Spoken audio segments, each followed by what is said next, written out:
Hello everyone, কেমন আছো তোমরা সবাই? আমি ক্রাফটিং সাথী এসে গেছি আরও একটা নতুন ভিডিও নিয়ে।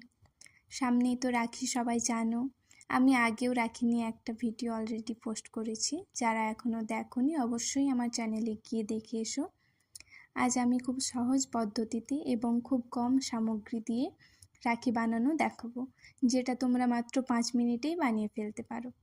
তো চলো শুরু করা যাক। প্রথমেই একটা থিন কার্ডবোর্ড সুন্দরভাবে গোল করে কেটে নেব এবং সেটা মাঝ বরাবর অর্ধচন্দ্রাকৃতি আকারে কেটে নেব। এবার সেটা ফেব্রিক দিয়ে মুড়ে নেব গামের সাহায্যে, আর নিজেদের ইচ্ছে মতো নাম লিখে নিচে একটা থ্রেড লাগিয়ে পেপার পেস্ট করে দেব। ব্যাস রেডি আমাদের চটজলদি ইজি রাখি। সবাই একটা লাইক করে দিও আর কমেন্ট করে জানিও কেমন হয়েছে, আর ভালো লাগলে শেয়ার করে দিও। সবাই ভালো থেকো, দেখা হচ্ছে নেক্সট ভিডিওতে। Thank you.